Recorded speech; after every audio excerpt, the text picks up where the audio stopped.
went to Miami, kind of not he didn't mention LeBron by name, but we knew he was talking about LeBron.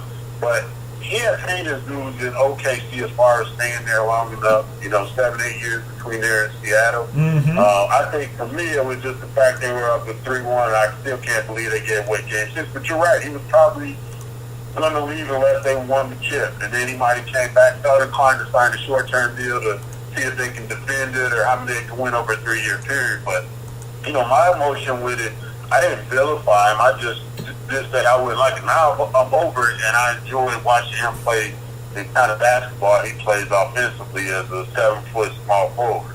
And that's the game. So I moved past the whole get off my lawn old man type of thing and just enjoy the game that I love and grew up playing. So And that's because you're a sports fan and not a stat chaser, because that's all, a stat and highlight chaser, because that's all these dudes are. They don't know sports. They just know this guy averaged this many points on this day on that.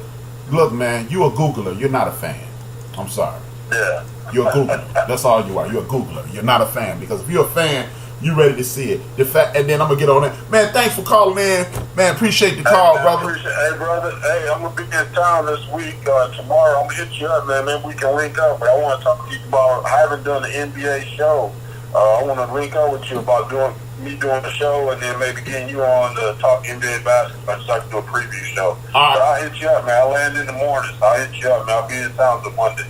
Dope. That's dope. Man, just hit me up, or I'm gonna be busy Saturday. My uncle passed away. That's why I'm not doing my show Saturday. So okay, no problem. Yeah, I'm there, so we can link up Sunday here, man. My condolences to you and your family, though. Thank you very much, bro.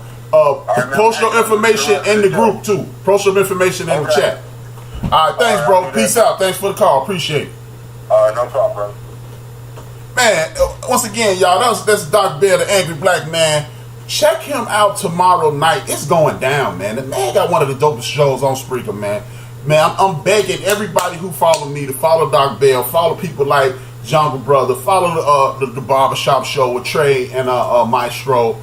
Man, we doing this for our community. We gonna stop y'all from just being the dudes who watch ESPN and listen to the jackasses like suspected white supremacist Skip Bayless and suspected jackass Stephen A. Smith. Well, he's not even suspected. He's a jackass. But like I was gonna tell, like I was finna tell Angry Black Man right there. Once again, thanks for being on the show, brother. He gonna kill it tomorrow, y'all. Pay attention. I'm telling y'all. Don't catch this wave. Don't be the last dude to get on board. Red was in the group the other night with Maestro and Trey. I'm telling y'all, fuck with us, man. We taking over the universe. We finna do this sports thing right. But in regards to the Kevin Durant thing,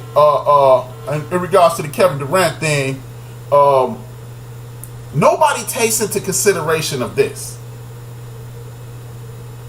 Max and Uncle Skip should have their own show. No. Max and Shannon.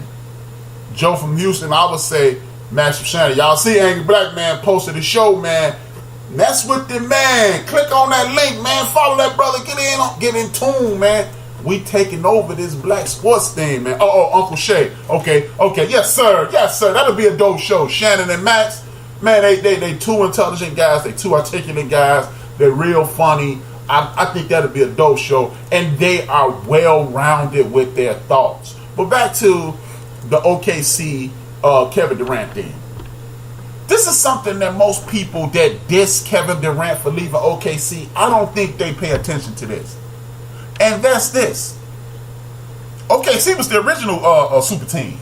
The Big Three. Homegrown Big Three.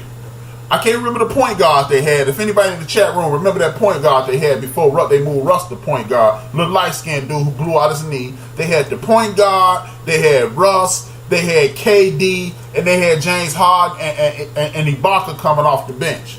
These dudes didn't want, or it was this dude back in the day, me and the homie Big P used to hang with this dude who used to be like, these marks.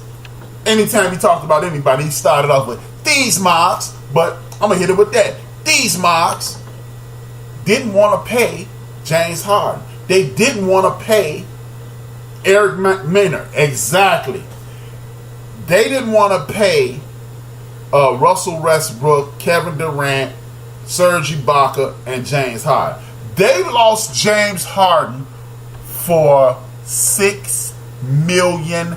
Not $6 million per year. They lost James Harden for the sum of $6 million.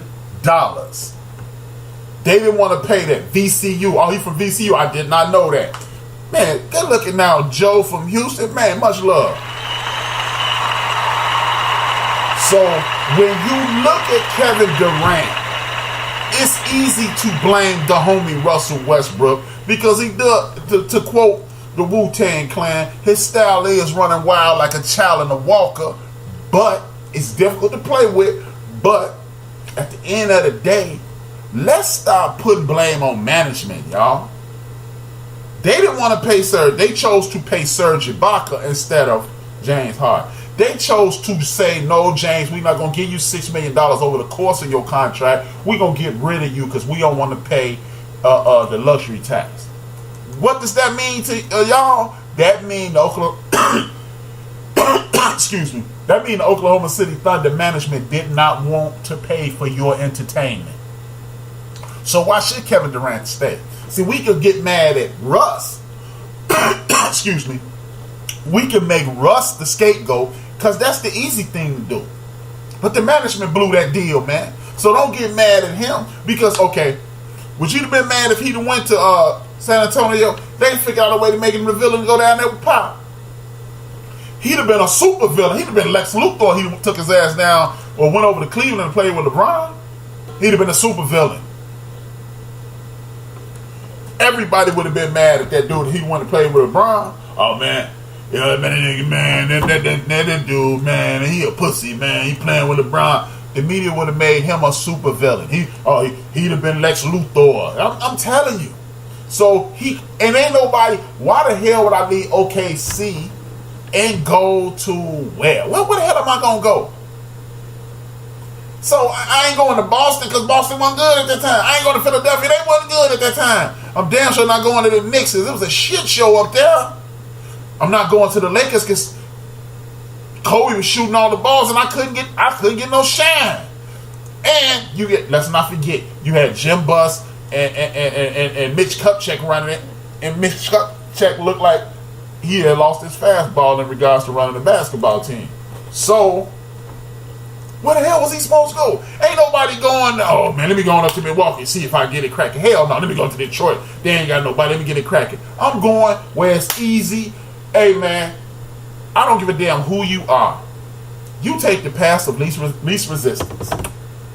People are like electricity. We take the path of least resistance. And the path of least resistance just happened to be in Oakland, California. I'm finna get it cracking. To hell with you. And with that being said, it's time for the 1, 2, 3, 4, 5, 6, 7, 8, 9. the Supreme Court and quarterback. Man, I hope a lot of people listening because I'm finna piss y'all off with this list. I'm telling you, I'm finna piss y'all off. The people who listening, man, these are the top 9 people. You can always give me a call if you disagree with your black ass or white ass or Latino ass or Asian ass or European ass or wherever you're from ass. With your human ass. You can always give me a call. 773-797-2409. I'm having a good time, man. I'm having a good time, man. Anybody, y'all can call, man. Do like the angry black man call in and tell me shut my punk ass up. But anyway. These are the top 9 quarterbacks in NFL history, if you ask me. I'm starting at 9, and I'm gonna break it on down. I'm gonna do 4 right now. I'm gonna do 3 right now, 3 and 3, and then when the show over, you hear numero uno, papi chulo, sticking to these defenses culos. That's what time it is. Now, one of my personal favorites is number 9. He goes by the name of one of the greatest quarterbacks that we've ever seen spin it. He was not mobile at all. He was like he was the fastest dude in the phone booth. He retired number 1 in all major statistical categories. Good looking brother. He was down there in Miami. He didn't have a whole lot of help.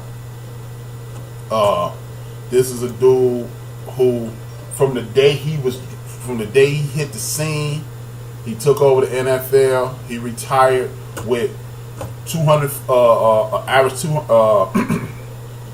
59% completions, 61,361 yards, a 7.3 yards per attempt, 420 touchdowns with a piddly 252 interceptions, 9 Pro Bowls, 3 times All-Pro, 1-time league MVP, 1-time Offensive Player of the Year. This is a dude who, for 1998 Walter Payton Man of the Year, this dude could spin it like no other. He goes by the name of Danny Marino. Dan Marino was unstoppable. Dan Marino threw the ball all around the yard. And again, this goes into winning one ring. As Dan Marino, it's one ring. All that. Oh man, all you got is one ring. Hey, talk to me about that, man. Ask Dan Marino if one ring would be enough for him. I don't think so. I don't think he'd get mad at that. I don't think he would get mad at that at all. Dan Marino was an unstoppable force in a league that was not geared for his success. So when you look at great quarterbacks, Dan Marino Jr. was one of the greatest quarterbacks of all time, and he ranks on my Supreme Court as number 9. He's Supreme Court Justice number 9. Number 8, Archie's boy, University of Tennessee. A lot of people said he was the prototype.